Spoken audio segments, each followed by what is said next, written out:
আসসালামু আলাইকুম everyone. Welcome to my another new blog. আজকে আমি আপনাদের ময়মনসিংহের গফরগাঁও উপজেলার সৌন্দর্যটুকু দেখানোর চেষ্টা করব। আমাদের বাংলাদেশে 64টা জেলার মধ্যে অনেকগুলো উপজেলা আছে, তার মধ্যে গফরগাঁও একটা। গফরগাঁও উপজেলা বাংলাদেশের ময়মনসিংহ জেলার একটি প্রশাসনিক এলাকা। তাছাড়াও পল্লী কবি জসীমউদ্দীনের নকশিকাঁথার মাঠ এই জায়গাকে নিয়ে রচিত। আমরা সবাই জানি কিছু কিছু উপজেলা কিছু কিছু জিনিসের জন্য বিখ্যাত থাকে। তো গফরগাঁওটা হচ্ছে বেগুনের জন্য বিখ্যাত। গফরগাঁও উপজেলার আয়তন প্রায় 104 বর্গ কিলোমিটার এবং বসবাস করে 73,000 থেকে 75,000 পরিবার। গফরগাঁও উপজেলাটি পরিচালিত হয় একটি পৌরসভা এবং 15টি ইউনিয়ন নিয়ে। এই উপজেলার জনসংখ্যা 2022 সালের দিকে 4,63,000 প্লাস ছিল, যা এখন বেড়ে আরো বেশি।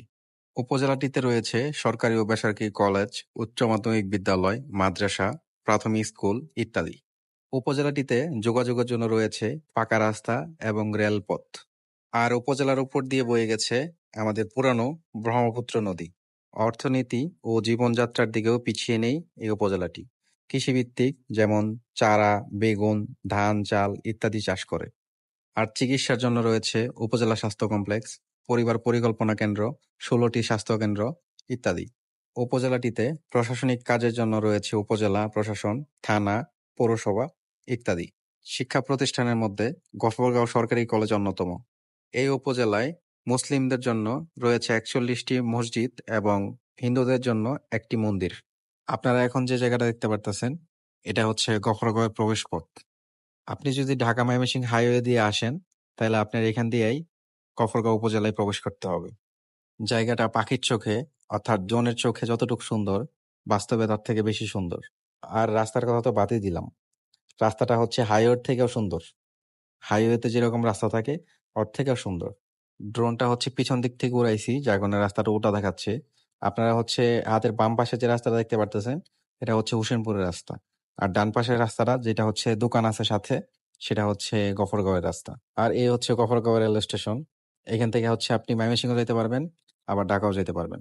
যে জায়গায় আপনার দরকার আপনি সেই জায়গায় যেতে পারবেন, কোনো সমস্যা নেই। গফরগাঁও উপজেলায় রেল স্টেশন থাকার কারণে ঢাকার সাথে যোগাযোগ ব্যবস্থা একদম সহজ হয়ে গেছে। আমরা যেরকম ঢাকা গেলে বাস অথবা প্রাইভেট কার অথবা বাইক ইউজ করি, তারা সেক্ষেত্রে হচ্ছে রেল লাইন ইউজ করে, বিশেষ করে রেল ইউজ করে আর কি, যেটা বলে। ড্রোনের মাধ্যমে এতক্ষণ আপনারা রেল স্টেশন দেখলেন। চলেন এবার হচ্ছে নিচে থেকে আপনাদের রেল স্টেশনটা দেখাই। বিশেষ করে নিচ থেকে বেশি সুন্দর লাগে রেল স্টেশনটা, উপর থেকে যতটুকু সুন্দর না লাগে, তার থেকে নিচ থেকে বেশি সুন্দর লাগে। আমি যখন ভিডিও করতেছিলাম তখনও হচ্ছে অনেকে যাত্রীরা ওয়েট করতেছিল ট্রেনের জন্য, কারণ একটু পর পরে ট্রেন আসে।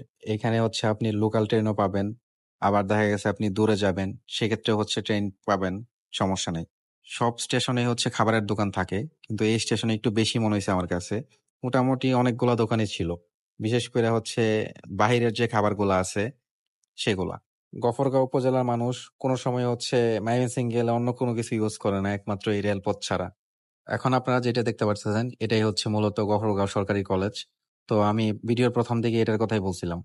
যেহেতু স্থাপিত 1950 সালে, যার কারণে হচ্ছে এখন নতুন করে আবার বিল্ডিং করা হচ্ছে। আগের যে বিল্ডিং গুলা সেগুলা ভেঙে আবার নতুন করে বিল্ডিং করা হচ্ছে। এখন প্রায় সব কলেজে হচ্ছে নতুন করে সংস্করণ করা হচ্ছে, তার মধ্যে হচ্ছে এটাও একটা। আর এই হচ্ছে গফরগাঁও ইসলামিয়া সরকারি হাই স্কুল। সরকারি কলেজ, তারপরে সরকারি হাই স্কুল, সবগুলাই হচ্ছে সরকারি, সরকার থেকে হচ্ছে পরিচালনা করা হয়। আর এখন যে ভিডিওতে দেখতে পারতেছেন, এটা হচ্ছে প্রাথমিক বিদ্যালয়। সব থেকে মজার বিষয় হচ্ছে সবগুলা একসাথে, একটার সাথে একটা লাইগে আছে এরকম টাইপের। আর এই হচ্ছে গফরগাঁও পৌরসভা, এটা একদম মাঝখানে। গফরগাঁওর একদম মাঝখানে পড়ছে পৌরসভাটা। আসলে পৌরসভাগুলা বেশিরভাগ মাঝখানে রাখারই চেষ্টা করে, যার কারণে সবসময় মাঝখানেই থাকে। আর গফরগাঁও পৌরসভার সাথেই হচ্ছে থানা। গফরগাঁও যে থানাটা, সেটা হচ্ছে গফরগাঁও পৌরসভার একদম পাশেই। চলুন আপনাদের গফরগাঁও থানাটা দেখানো যাক। এই হচ্ছে গফরগাঁও থানা। তো আমি থানার ভিতর পর্যন্ত গেছিলাম একদম ভিডিও করতে করতে। তখন হচ্ছে তেমন একটা মানুষ ছিল না থানার ভিতরে। তাও মোটামুটি যাদের অভিযোগ দেওয়ার ছিল তারা হচ্ছে ওইখানে ওয়েট করতেছিল। হাতের বাম পাশে দেখেন ওয়েট করতেছে ওরা। চলেন এবার আপনাদের গফরগাঁও উপজেলার একটা ফেমাস জায়গার কথা সবাই হচ্ছে জানে, তো সেটা আপনাদের দেখাই। এই হচ্ছে ফেমাস একটা জায়গা গফরগাঁও উপজেলার। এটা হচ্ছে একটা ব্রিজ। ব্রিজটি মূলত ব্রহ্মপুত্র নদীর উপর দিয়ে তৈরি। ব্রিজটা অনেক বড়, যার কারণে গফরগাঁও উপজেলার মধ্যে এটাই হচ্ছে ফেমাস জায়গার মধ্যে একটা। সবাই হচ্ছে ব্রিজে যায়, আড্ডা টাড্ডা দেয়, অনেকে ঘুরতে যায়। আমি চেষ্টা করেছি পুরা ব্রিজটা দেখানোর আর ব্রিজের আশেপাশে যে পরিবেশটা আছে সেটা আপনাদের দেখানোর ড্রোনের মাধ্যমে। তো এখানে আমি যখন ড্রোন চালাইতেছিলাম তখন প্রচুর বাতাস ছিল, কারণ তখন হচ্ছে বৃষ্টি হয়েছিল আর নদীর মধ্যে পানি অনেক বেশি আছিল, যার কারণে বাতাসও ছিল অনেক বেশি। তো ড্রোনটা কন্ট্রোল করা খুব কষ্ট হইতেছিল, তারপরেও হচ্ছে আপনাদের দেখানোর জন্য ভিডিওটা করা। আপনি এই জায়গায় না গেলে বুঝতে পারবেন না যে গফরগাঁও উপজেলার এই জায়গাটা কেন এত ফেমাস। জায়গাটা যেমন ঠান্ডা তেমন হচ্ছে দেখতে সুন্দর। আর ব্রিজ থেকে হচ্ছে নিচের যে জায়গাগুলো আছে, নিচে একটা রেস্টুরেন্ট আছে সুন্দর, একটা না মূলত অনেকগুলাই আছে, কিন্তু তার মধ্যে হচ্ছে একটা রেস্টুরেন্ট খুব সুন্দর করে সাজানো গোছানো, যার কারণে আপনি নিচে যাইয়াও আড্ডা দিতে পারবেন। নিচে আরো সুন্দর মনোরম একটা পরিবেশ। ড্রোন দিয়ে যখন ভিডিও করতেছিলাম তখন হাতের পাশেই দেখলাম গরিবের সুইজারল্যান্ডের মতো একটা জায়গা, খুব সুন্দর লাগতেছিল দেখতে।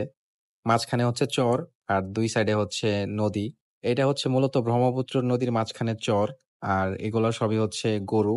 গরু হচ্ছে ঘাস খাচ্ছিল। দেখতে এত সুন্দর লাগতেছিল যে ওইটা লোক আপনি সামলাইতে পারি নাই, যার কারণে হচ্ছে ওইটা ভিডিও করি। আর এই হচ্ছে নিচ থেকে আপনাদের ভিউটা দেখানোর চেষ্টা করছি, কতটুকু সুন্দর দেখায় নিচ থেকে। এই হচ্ছে ব্রহ্মপুত্র নদ আর আমি হচ্ছে ব্রিজের উপরে ছিলাম। যাই হোক, গফরগাঁও উপজেলা নতুন একটা জায়গায় আপনাদের নিয়ে যায়। ওই জায়গাটা হচ্ছে আমার কাছে ওয়ান অফ দ্য বেস্ট মনে হয়। এখানের পরিবেশটা, আপনারা যে ব্রিজটা দেখলেন ব্রিজের পরিবেশের থেকেও সুন্দর। এখানে হচ্ছে দাঁড়ায় আপনারা ছবি তুলতে পারবেন, ভিডিও করতে পারবেন। আর রাস্তাটা একদম সোজা। এই রাস্তাটা মূলত হচ্ছে কিশোরগঞ্জের যে রাস্তা সেইটা, কিশোরগঞ্জ টু গফরগাঁও যে রাস্তাটা সেইটা, এটা দিয়ে আপনি হোসেনপুরে যাইতে পারবেন। হোসেনপুর, তারপর হোসেনপুর থেকে হচ্ছে কিশোরগঞ্জ, এই আর কি। আমি আপনাদের রাস্তার টোটাল ভিউটা দেখানোর চেষ্টা করছি যে রাস্তা কতটুকু সুন্দর লাগে। আপনারা যদি রোদের মধ্যে আসেন তাহলে হচ্ছে আরো সুন্দর লাগবে, কারণ রোদের মধ্যে হচ্ছে রাস্তাটা খুব সুন্দর করে ভাসে। যে ভিউটা আর কি আপনারা চান সেই ভিউটা আপনারা দেখতে পারবেন। এই ছিল আমার গফরগাঁও উপজেলা নিয়ে ছোট্ট একটা blog. Thank you for watching my blog. আল্লাহ হাফেজ। সবাই ভালো থাকবেন।